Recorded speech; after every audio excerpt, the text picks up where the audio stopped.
Hello everybody, this is Giora Eshkol from PIXL VISN Media Arts Academy, Cologne, and this is a video about drawing the face from memory methodically.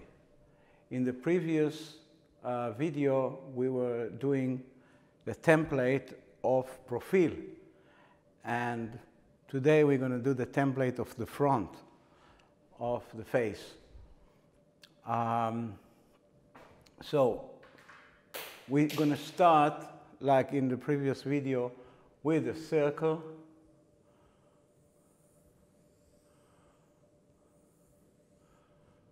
And again, it doesn't have to be really perfect, but good enough. And you want to have the center for the circle, so we can draw a cross in the middle, and then we would like to divide the vertical line into 8 parts and to add 2 more parts at the bottom. So we're going to have a line for the chin and a line for the nose, a line for the brow, and a line for the hair. And this is going to be the top. Okay, one thing that I have to say just before we started with this, that there are different kind of shapes of head that make the head unique. And this is, we have kind of geometrical shapes that kind of represent head. So we can have a head that is square, kind of, and we can have a shape of a head that is like trapezoid, kind of, and we can have a shape of a reverse trapezoid, like this kind of a shape of a head. You may be familiar with some of those shapes. A circular shape of a head. But the average face is oval. So we want to make that front of the face oval. And this is why we need to narrow this circle a little bit down.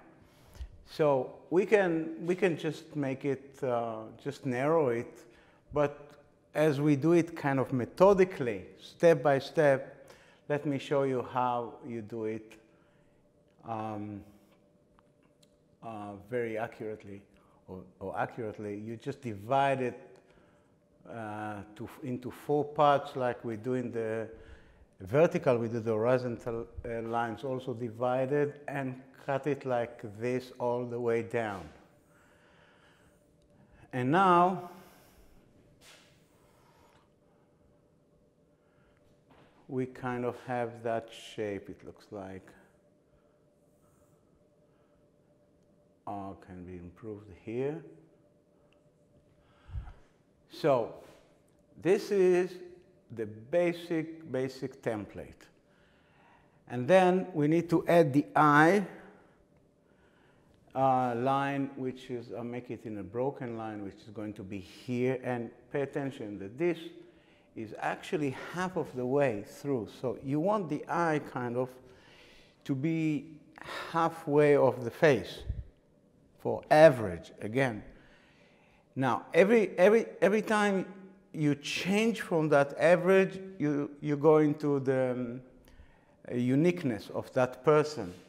So let's say if you change these proportions here, or this proportion there, or the proportions inside the face, that's going to make the person unique, and this is how you know how to make a person unique.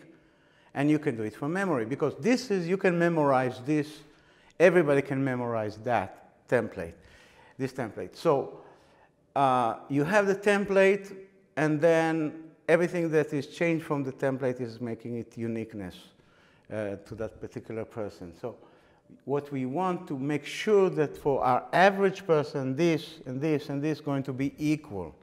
Take a look at people, and you see that in most people that you can see, these proportions are equal. Okay, so once we established the narrowing of the face like this, then we can start making a face that's going to be average and oval kind of shape. Okay, so the first thing that I would like to start with is the eye, and here is why. Because the eyes are position and proportions affecting the whole outlook of the face. I mean, the face changes if the proportions of the eyes are changing. So you want to start with something that absolutely solid and not going to be unique. So the eyes, you want to divide it, to center the eyes first. So if you take half of that distance, you center the eyes. Now another half will give you the width of the eyes.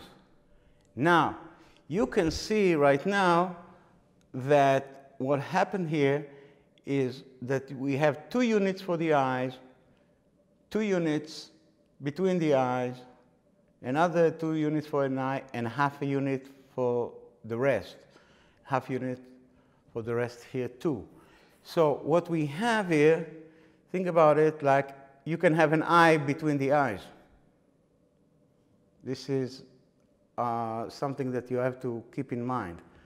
If you have an eye between the eyes, the proportion is going to be good. Now, I'm going to draw something here just to mark the eyes. This is not the shape of the eye right now, but right now this is good enough. Now, I want to make sure that the eyes are going to be kind of symmetrical, because we are very sensitive, very, very, very, very sensitive to eyes symmetry. So now we have an eye, 2 eyes, and the space between the eyes. And then if we draw a line that is vertical from the beginning of the eye, or the part of the eye that is close to the nose, then you have at the nose level the nostrils width, which is, again, on average, this is where you want to have your nostrils. I'm just marking the part of the face right where they should be. Okay, now this is going to be my mouth line. And for the mouth, what we want to have is the minimum and the maximum of the mouth. This is where it's in the center of the eye. This is going to be when the mouth is maximum width. Actually, when you smile, you have this kind of width.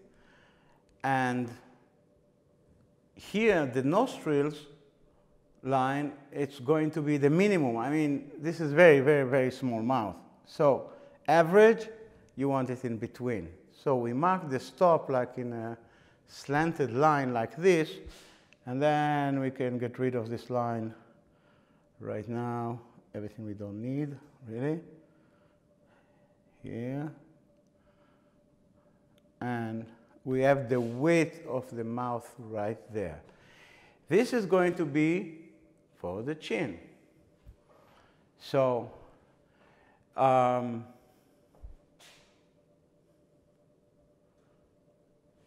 again, we have the eyes and the nose that is as wide as the eyes, space, the mouth that is between the nostrils and the center of the eye, and the chin as the nostril.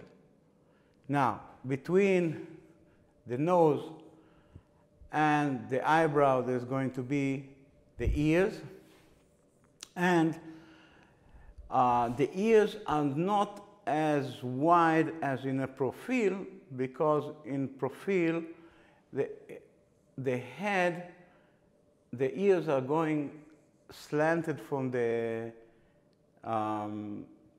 head backwards. So when you see in profile, you see more of the ears than if you see it from the front. So it's just the square of the ear have to be smaller, like that. And to finish the shape, the basic shape of the frame of the head, remember, like in the last video, I talked about the jaw that is broken here in the mouth level into the chin. So this is the spot. I get it right into the chin, and basically I have the template. Now that I have the template, I can make it a little bit more roundish, something like this. Now I can start drawing the face on top of that template. And again, I would like to start from the top to the bottom. And so the brow are starting at the eye level, and then it's continue just a little bit further from the eye in kind of a triangular shape like that. And the brow are going two-thirds of the way to the end, and then broken back. So this is going to be the head of the brow, this is going to be the body of the brow, and this is going to be the tail of the brow. And where it's broken, this is where the skull is kind of broken in. So this is kind of easy to do for the brow. I'll do the same thing here. You want to keep the brow on the brow line. If you take it up or down, it's going to be facial expression, and we don't want facial expression right now. We save the facial expression for a special video on that. So we want to keep it average as possible. So I delete the lines that I don't really need to use now, and go to the eyes. Now, the eye shape and the nose shape and the mouth shape and all those ears and the rest of the details, we're going to deal with this in a special video for that. But right now, very fast, let me say something like that. We have that shape as general shape for the eye. Now think about it like we are kind of stretching these lines like this. And what's going to happen is this is going to come up and then down straight. And here it's going to come down and straight to the tear sac. So the tear sac is also included in that part of that eye.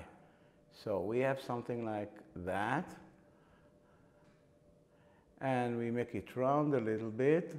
So we have a nice shape for the eye. And now from the center, I put the pupil on the top of the upper eyelid, right here at the top. It's important because this is the natural position of the eye and the pupil. So the pupil is touching the line of the upper eyelid.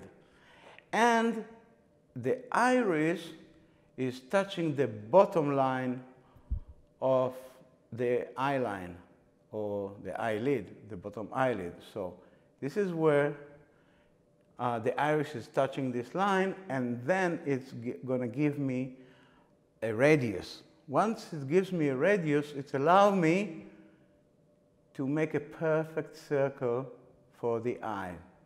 Now, this is very important because we are extremely sensitive to asymmetry, especially for the pupil and the iris, which are perfect circles.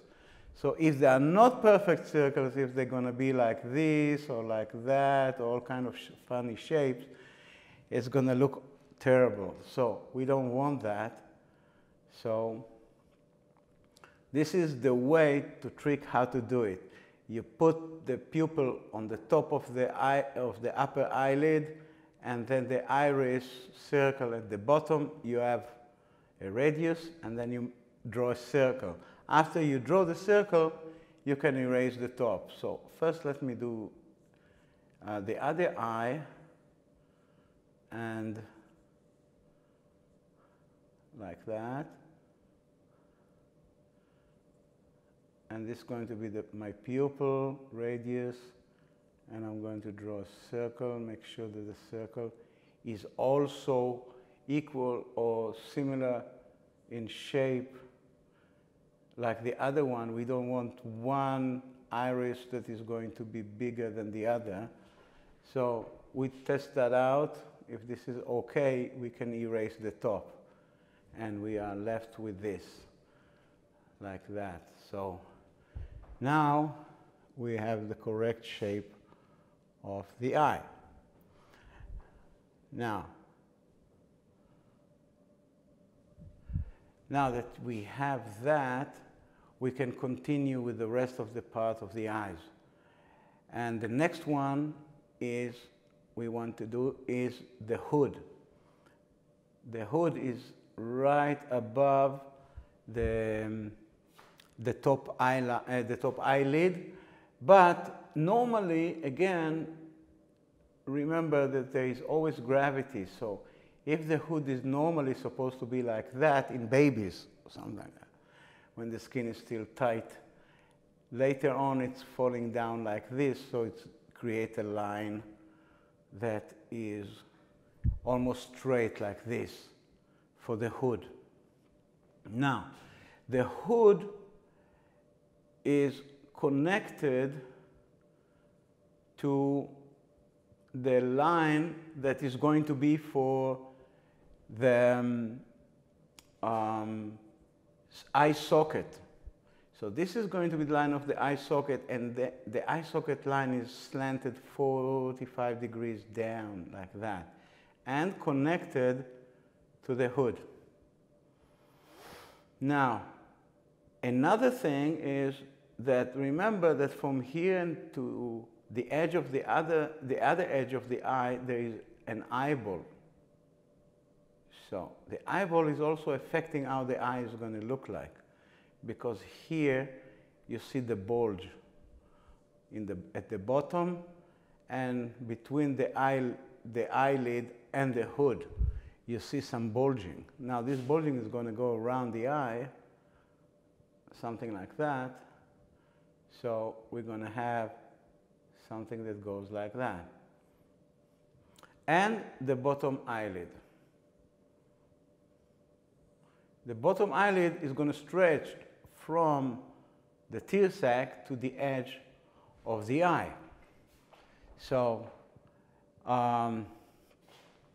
this is how we have the eye. And remember again, there is one eye between these two eyes. The next thing that I would like to do is the nose. Now, half of the way from the eye socket line, there is going to be the bridge of the nose. So I don't draw it all the way down, just partly. Now remember from my first video, we said that this is the part in the nose which is the deepest here between the nose itself and the brow. So it's halfway through, so it's going to be right here. And from here, it's going to the brow. So we have some kind of a trapezoid here for the bridge of the nose. Okay, for the rest of the nose, first you have to have the tip of the nose, which is right underneath, and then you have the ball of the nose, which is taking, let's say, half of that space to get all together.